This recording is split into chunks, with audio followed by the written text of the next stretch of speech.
Oi, tudo bem com vocês? Nós estamos aqui no dia 3 do nosso livro Uma Vida com Propósito. O tema de hoje fala sobre o que dirige sua vida. Eu vou ler Eclesiastes 4:4, mas eu vou ler pela Bíblia, tá? Pra gente ter mais completo aqui, o texto mais completo. Descobri que todo trabalho e toda realização surgem da competição que existe entre as pessoas, mas isso também é absurdo. É correr atrás do vento. Vou seguir o 5. O tolo cruza os braços e destrói a própria vida. Melhor é ter um punhado com tranquilidade do que dois punhados à custa de muito esforço e de correr atrás do vento. Então aqui mostra que, aqui um resumo, né? Percebi que o que faz os homens correrem atrás do sucesso é a inveja. E Thomas Carlyle diz: o homem sem propósito é como um barco sem leme, um vira-lata, um nada, um ninguém. Forte e pesado, né? Mas é verdade, a pessoa sem propósito, ela fica como um barco à deriva.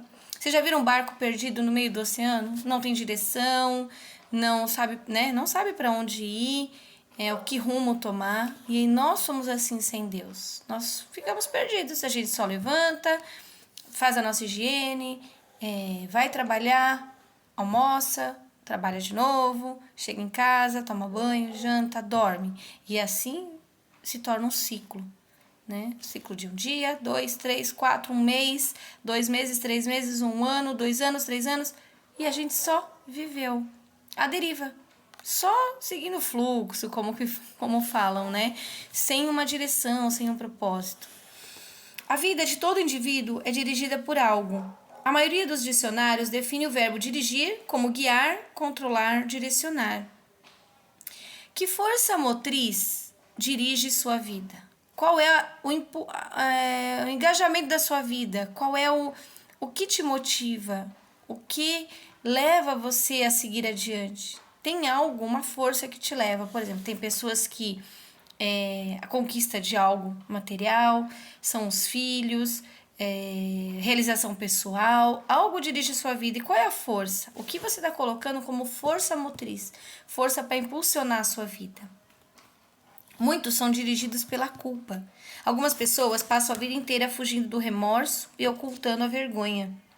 Dirigidas pela culpa, são manipuladas pelas lembranças.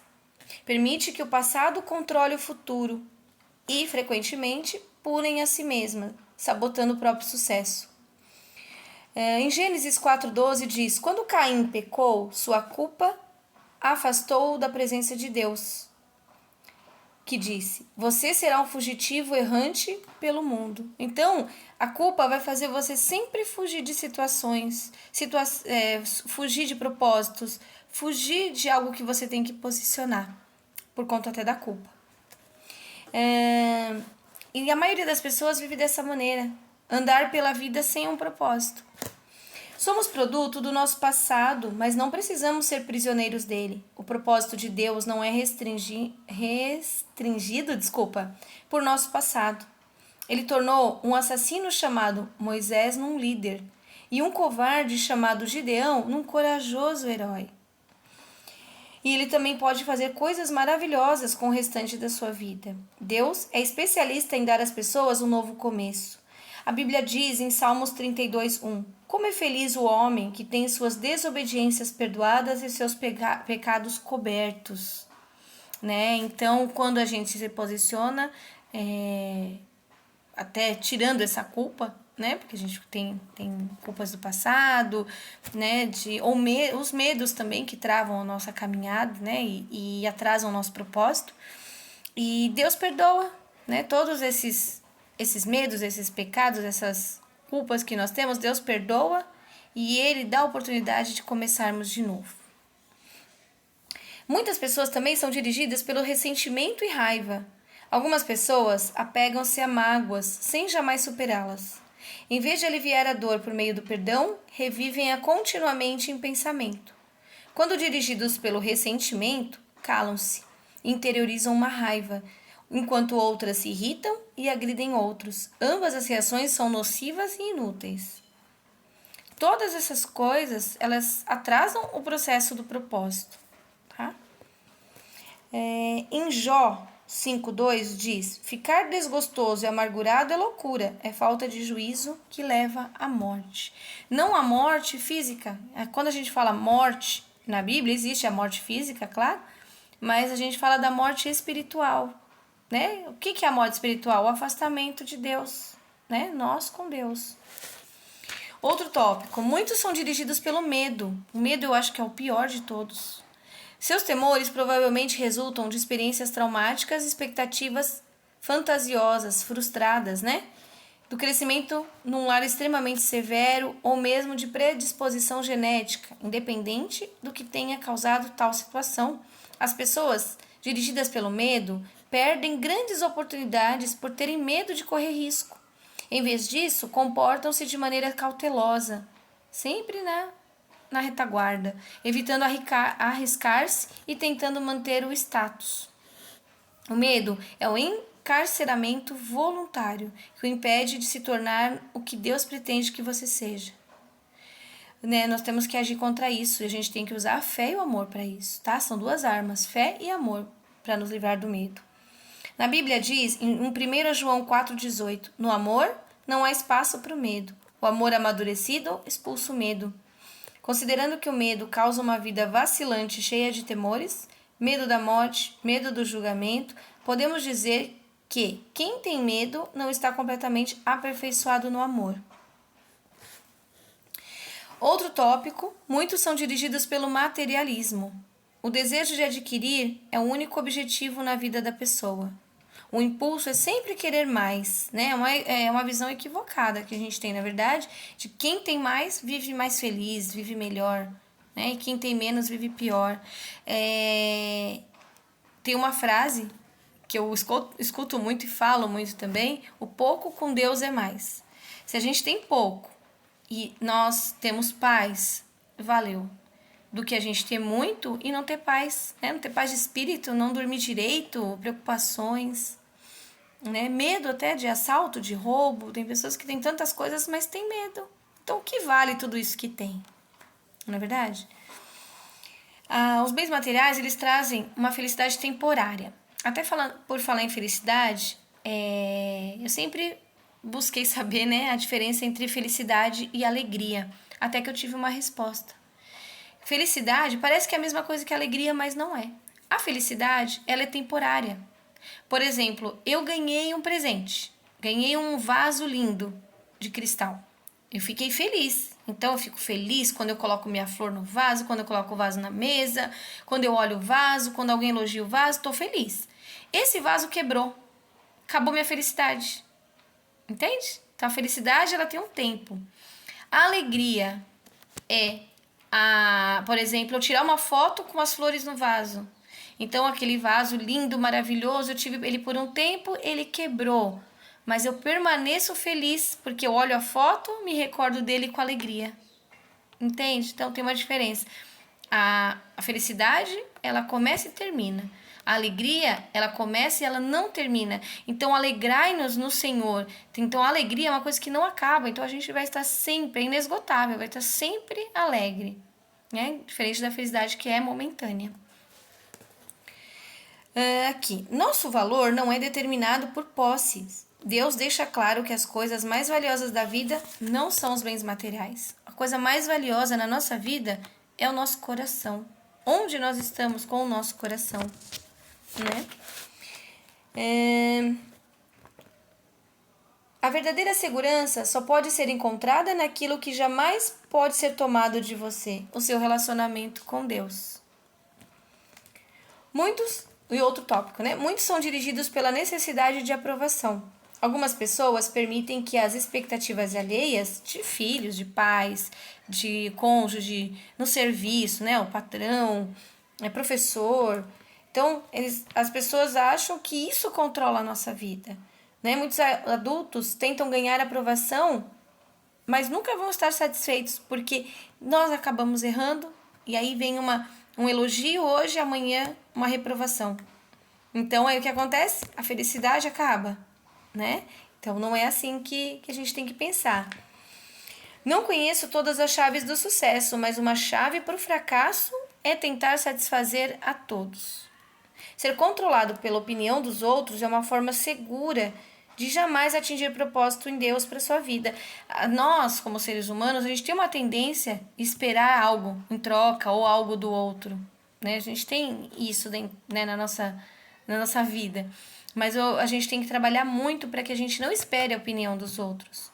Quando a gente for fazer algo, pensar algo, né, enfim, a gente pensa assim: como que Deus está me vendo nesse momento? Ele está se agradando disso? Se a resposta para você for não, Deus não vai se agradar, não faça. Ai, Deus não se agrada, então pare. Agora, se você sentir que Deus está se agradando, você faz, tá? Então, o nosso termômetro, o nosso parâmetro, a nossa aprovação é em Deus. Deus está feliz com isso? Ele se alegra de estarmos fazendo isso? De estarmos agindo assim, falando assim, pensando assim? Então, essa deve ser a chave da nossa vida, tá? Então, anotem sempre as chaves aí, hein? Outras influências podem dirigir sua vida, mas todas levam ao mesmo impasse, que a gente fala, dá a volta e cai no mesmo lugar. Potencial não aproveitado, estresse desnecessário e a visão não realizada. Então, quando a gente espera algo das pessoas, a gente não desenvolve todo o potencial, porque a gente acha que aquilo ali, opa, a pessoa elogiou, então eu vou parar ali, eu só vou fazer isso. Isso aí eu tô sendo elogiado, né? Ou travar de uma vez, eles não estão gostando, parei, não faço mais, nem tento de novo. Então, o potencial fica não aproveitado. Gera estresse, né? Você fica preocupado do que os outros vão pensar. Será que eu tô fazendo certo? Você acaba travando, né? E a vida não realizada é sem um propósito. Essa jornada de 40 dias mostrará como ter uma vida dirigida por propósito, uma vida guiada, controlada, direcionada pelos propósitos de Deus. Nada é mais importante que a sua vida e nada pode compensar o prejuízo de não os conhecer. Aqui, nada é mais importante que conhecer os propósitos de Deus para a sua vida, tá? Essa aqui é uma das chaves também. Agora tem um outro tópico que chama as vantagens de uma vida dirigida por propósito. Quais são as vantagens? Tem 5 grandes vantagens para viver uma vida com propósito. Primeiro, conhecer o propósito de sua vida faz com que ela tenha sentido. Fomos feitos para alcançar algum significado na vida. Por isso, tantas pessoas recorrem a métodos questionáveis como astrologia, psicologia, para descobri-lo, para se entender, para resolver algo que a gente esteja passando. Quando a vida faz sentido, você suporta tudo. Do contrário, ela se torna insuportável. Sem Deus, a vida não tem propósito. Sem propósito, a vida não faz sentido. Sem sentido, a vida não tem relevância nem esperança. E na Bíblia, diversas pessoas expressaram a falta de esperança. Isaías mesmo, né? Ele queixou-se: tenho me afadigado sem qualquer propósito. Tenho gastado minha força em vão e para nada. Isaías 49:4. Jó disse: meus dias são vazios e sem esperança. Jó 7, versículo 6. E ele diz: detesto a vida, não quero mais viver. Deixa-me em paz, pois a minha vida não vale nada. Jó 7:16. A maior das tragédias não é a morte, mas a falta de propósito de vida. E a falta de propósito de vida leva à morte, né? Uma vida sem graça, uma vida morta, vazia. A esperança é tão especial para a vida quanto o ar e a água. É preciso esperança para lutar. Segundo tópico: conhecer seu propósito simplifica a vida. Ele define o que você faz e o que não faz. O propósito é o padrão pelo qual você avalia suas ações, para saber as que são essenciais e as que não são. Vamos fazer uma pergunta: essa ação me ajudará a cumprir o propósito de Deus para minha vida? Lembra que eu falei para vocês sempre questionarem? Isso agrada a Deus? Essa outra pergunta, hein? Essa ação me ajuda a cumprir meu propósito de Deus na vida, né? Essa ação me ajuda a cumprir meu propósito? Então, é outra pergunta que a gente tem que fazer em cada atitude que a gente tomar, em cada serviço que for aceitar, em cada situação, na verdade, né? Sem um propósito claro, ficamos sem alicerces para fundamentar as decisões, dividir o tempo e empregar recursos. A tendência será tomar decisões com base em circunstâncias, pressões do momento e na variação de humor. Se eu tô feliz, eu faço. Se eu não tô, não, desanimei, não vou fazer, né? Você tem que fazer, porque isso, até dentro da igreja mesmo, né? Aquela questão, você faz porque Deus não vai estar se alegrando com você, você não vai receber salvação, sabe? Essas mentiras que colocam na cabeça para poder a gente ser levado por circunstâncias, para tomar decisões baseadas em pressões, né, em opiniões dos outros. Tem que tomar muito cuidado com isso. Quem não conhece seu propósito exagera nas atividades, faz tudo a mais, corre para fazer, para mostrar, e isso causa estresse, conflito. Tá? É impossível fazer tudo que as pessoas querem que você faça. O seu tempo é suficiente para fazer a vontade de Deus. Se não consegue realizá-la por completo, significa que está tentando fazer mais do que Deus pretendia que fizesse. Uma vida dirigida por propósito conduz-nos a um estilo de vida mais simples e uma agenda mais saudável, com qualidade e não quantidade. A Bíblia diz em Provérbios 13:7. Falar em Provérbios, ele é um livro que ensina a gente a viver o dia a dia, né? Eu vou pegar aqui para vocês, em Provérbios. O Eclesiastes, quando nós lemos, ele mostra que Deus é quem dá sentido na vida, tá? Ele é um livro que fala muito disso, o sentido da nossa vida, tá? E viver sem Deus não faz sentido. Então, eu vou pegar Provérbios para vocês. Deixa eu abrir aqui em Provérbios. Olha, eu já indo pro final da Bíblia. Quem não sabe, tá logo após Salmos, tá? Provérbios 13:7. O livro de Provérbios, eles têm, né? Todos os conselhos de como a gente viver, né? E mostrar que a sabedoria que conduz a vida. Né? Essa é a mensagem do livro de Provérbios. Deixa eu abrir aqui. 13:7. 13:7. Alguns fingem que são ricos e nada têm. Outros fingem que são pobres e têm grande riqueza. As riquezas de um homem servem de resgate para uma vida, mas o pobre nunca recebe ameaças. Então, aqui está dizendo que a vida presunçosa, com ganância, né? A vida cheia de pompa, de status, é uma vida vazia. Mas a vida simples e sincera é uma vida plena. Né? Tem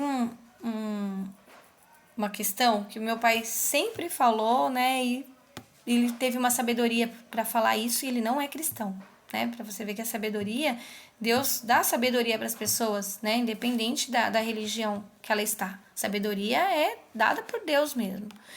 E só claro que em Deus a gente aprimora tudo isso, né? A gente vive mais pleno com isso que a gente recebeu de Deus. A gente sabe desenvolver, a gente consegue desenvolver isso. Ele fala assim, quando você estiver numa situação difícil, coloca o chapéuzinho da humildade e batalha para sair da situação. Não atarraxa esse chapéu na cabeça, que se você atarrachar esse chapéu na cabeça, você nunca mais sai da situação. Por quê? A gente entra numa zona de conforto, né?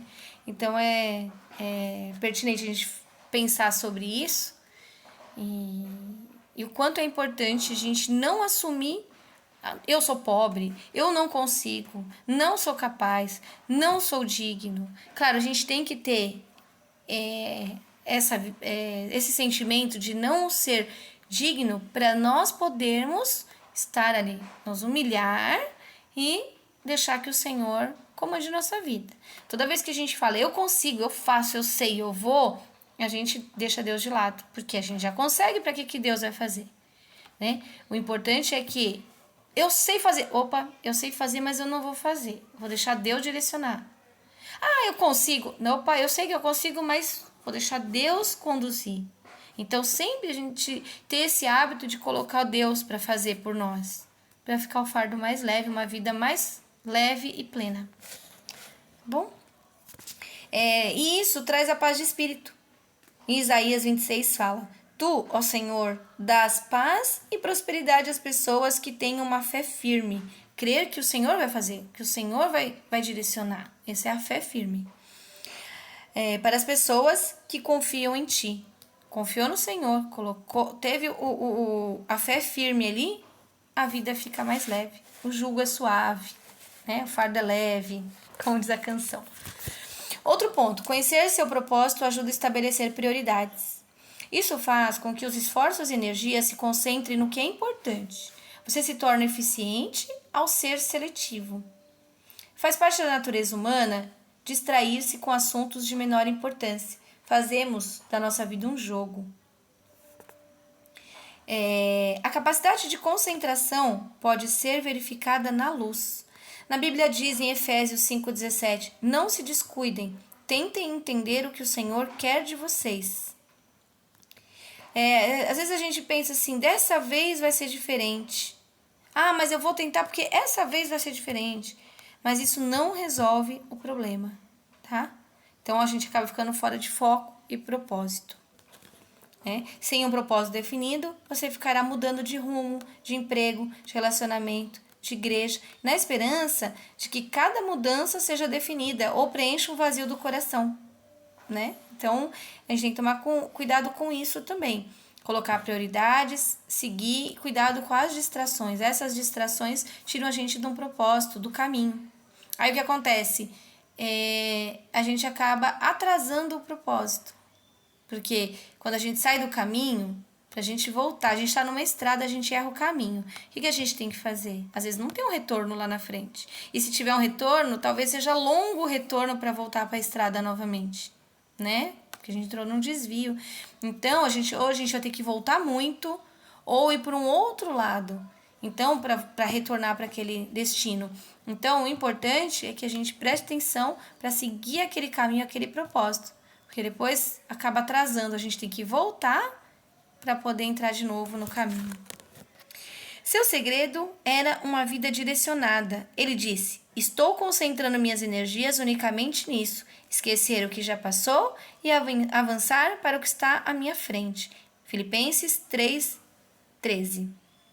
Não há nada mais poderoso quanto uma vida direcionada, vivida com propósito. Uma vida com propósito é uma vida dirigida, tá? Dirigida por quem? Por Deus, pelo Espírito Santo. Aqui, se você quer que a sua vida cause impacto, dê uma direção.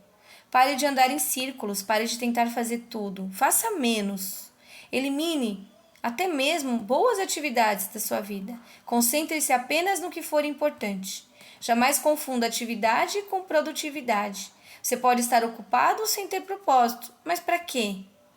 Paulo diz em Filipenses 3:15: assim, os interessados em tudo que Deus tem para nós devem se manter focados no alvo. A gente foca no alvo, aí começam as distrações, vindo coisas, começa a ficar tão pesado, você não consegue chegar. Então a gente tem que eliminar algumas bagagens. Então vamos ver prioridades. Aconteceu comigo no ano passado, eu esperei um ano inteiro para fazer um curso de capelania escolar, que era um curso que eu queria muito, por eu ser professora, né, para poder ter acesso às escolas e levar a palavra de Deus nas escolas. Então eu esperei um ano esse curso, paguei o curso e esperei começar. Começou, já estava há um mês no curso, e aí eu recebi, eu já estava liderando a célula de mulheres, né, o GDC, nosso GDC, na nossa igreja chama-se GDC, grupo da cidade. E aí eu além disso, eu comecei um outro curso, estava fazendo também um projeto da igreja, tinha o ministério infantil, então assim, tudo. Então, quando eu me vi, todos os dias da semana, servindo na igreja, ou fazendo algo da igreja, ou esse curso. Aí começou a sobrecarregar, porque eu tenho minhas coisas em casa também, eu tenho meus filhos, eu tenho um filho de 5, uma filha de 13, que ainda moram comigo. E eu precisava também nesse tempo, né? Cuidar da casa, organizar, porque durante o dia eu trabalho, dou aula. E eu pedi para o Senhor que eu precisava priorizar a minha vida. Eu estava fazendo tudo e eu não estava sem foco, porque eu estava me sentindo pesada, cansada, sobrecarregada. Sobrecarregada era a palavra. E em oração o Senhor falou para o curso. Eu falei, mas Senhor, que curso? E era o da capelania. Para o curso. E isso ficou martelando alguns dias Eu orando, mas eu não querendo, olha como a gente sabota, né? E eu querendo que não fosse aquilo. Ele estivesse falando qualquer outra coisa, menos sobre o curso que eu era tão esperado. Era um desejo do meu coração, um desejo meu, né? Mas não era de Deus. Quando a gente percebe quando não é de Deus, a gente sai do rumo, pesa, e quando a gente volta pro caminho, a gente sente alívio. E aí, o que eu fiz? Chamei a professora do curso, falei que eu iria parar, né? E expliquei para ela por cima o que estava acontecendo. Ela falou, irmã, fique em paz. Quando você quiser retornar, você entra em contato e retorna para fazer o curso. E eu fiz isso. Encerrei, saí do grupo, parei o curso, fiquei muito chateada. Vou confessar que eu fiquei, porque era algo que eu queria muito, mas eu estava sendo obediente a Deus. Vocês não acreditam que acontecendo isso, né, eu tomando essa atitude, posicionando, que é o que a gente fala, posicionar, mesmo que doa, aqui tá falando, né? Pare de tentar fazer tudo, mesmo sendo boas atividades. Concentre-se no que for mais importante. Então, a prioridade era meus ministérios na igreja, a minha casa. Então, quando eu abri mão do curso, eu senti paz. Passados uns dias, eu comecei a sentir paz. E aí, aconteceu uma situação que eu falei, nossa, foi a melhor coisa que eu fiz, foi ter parado. Então, a gente não entende. Deus dá uma direção pra gente, caminhando a gente por um propósito, e a gente tenta usar de situações, sabotar a nossa mente, achando que, não é de Deus, é coisa, né? É coisa que eu tenho que fazer mesmo, ou né, a gente não escuta a voz. 2 vezes que eu não escutei a voz de Deus, eu me dei, assim, muito mal. Um dia eu conto pra vocês esses 2 testemunhos, eu dei mal mesmo, sabe? Assim, que teve um atraso na minha vida gigantesco, e por não ouvir Deus falar. Deus fala com a gente, que a gente às vezes finge que não ouve. Ou tá tão distante que a gente não escuta. Ele tá tão distante da gente que tá sussurrando, a gente não ouve. A gente tem que tomar cuidado com isso. Então, esteja ocupado com um propósito. Tudo que fizer, tenha um propósito. Conhecer seu propósito traz motivação. O propósito sempre produz entusiasmo. Então, quando a gente está no propósito, a gente tem entusiasmo, alegria, quer estar ali, não vê a hora, gera aquela ansiedade gostosa, sabe? O trabalho sem sentido esgota, consome a força, rouba prazer, né? E aí gera um excesso de trabalho, um desgaste muito grande. Conhecer seu propósito irá prepará-lo para a eternidade. Muita gente passa a vida tentando criar um legado.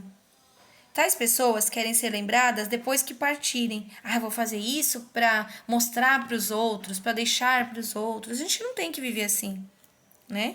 O que as pessoas não percebem é que todas as realizações acabam sendo superadas. Recordes quebrados, reputação não subside e homenagens são esquecidas. As pessoas fazem uma linda homenagem no velório e depois, passa com o tempo, entra numa rotina e acabam sendo esquecidas. Quem lembra mesmo são as pessoas próximas, mas quem esteve ali naquele momento, é naquele momento. É momentâneo. Então, a gente não tem que se apegar, deixar, esperar, sabe? É igual aquela questão, não deixe para usar aquela roupa bonita numa ocasião especial, use para você. Aquele talher bonito, aquela xícara bonita, use. Use no hoje, porque é o hoje que faz sentido, é o momento, é o hoje, né? E tudo que a gente fizer hoje vai agregar lá no futuro. Mas não espere lá na frente, que lá na frente pode não chegar. E você acabar não fazendo o que tem que fazer e não usando o que tem que usar, né? Viver para criar um legado é um objetivo sem perspectiva. Uma utilização mais sábia do tempo é construir um legado eterno, né? Que sementinha você deixou naquelas pessoas? Porque não é só coisas. Coisas as pessoas lembram e depois esquecem. Agora, o que você plantar nas pessoas, por exemplo, levar a palavra de Deus para uma pessoa, a pessoa se salva. Ela não vai esquecer pro resto da vida de você, nem na eternidade. Então, isso faz a diferença, agregar na vida das pessoas, né? Não material, não no externo, no interno das pessoas.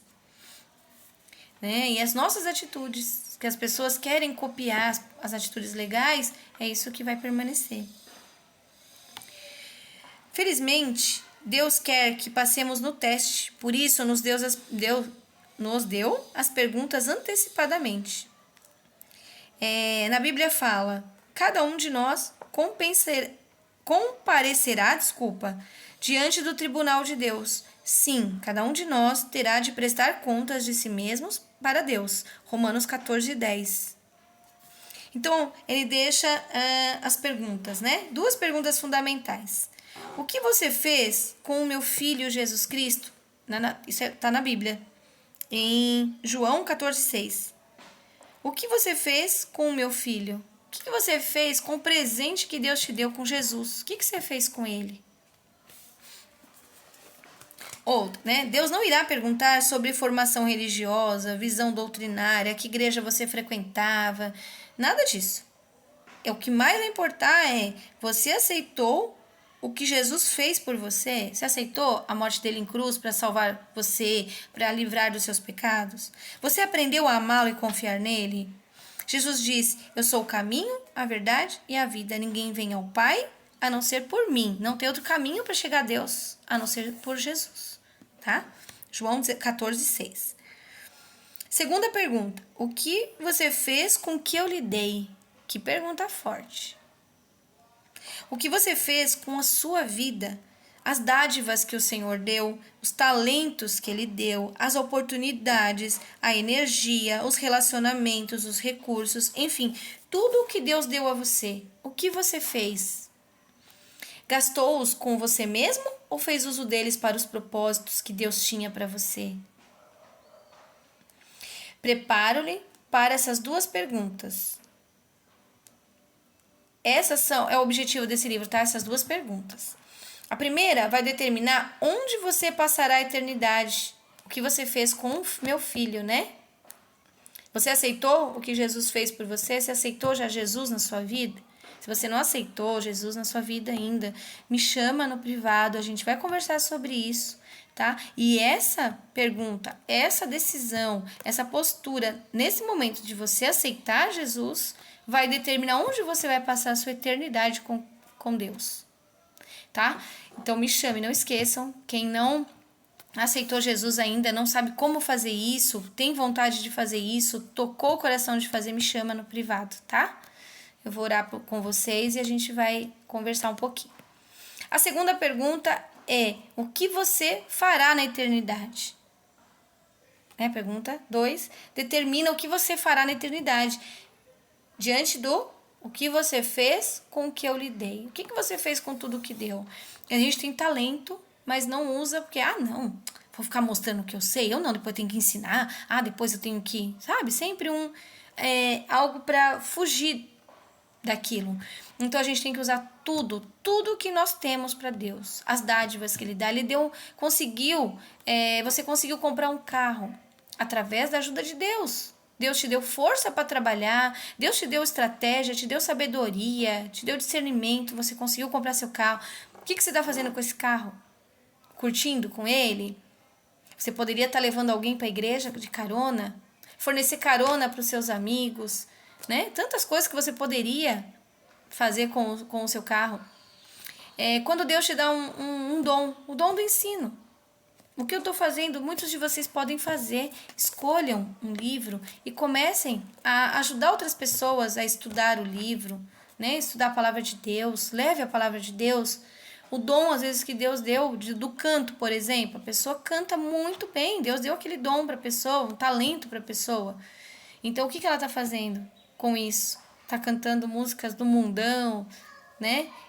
Utilizando mal o que Deus deu. Então, tomem cuidado com tudo que Deus deu, que a gente possa utilizar de maneira correta, e isso fará diferença depois, né? Lá na eternidade. Ao terminar o livro, você estará pronto para responder essas 2 perguntas. Então, essas 2 vocês coloquem aí, que são as perguntinhas que lá no final você vai ter entendimento. Pode ser que não faça sentido agora, mas lá no final vai fazer, tá bom? E vamos para as atividades de hoje. Pensando sobre o meu propósito de vida, o tema para reflexão é: viver com um propósito é o caminho para a paz.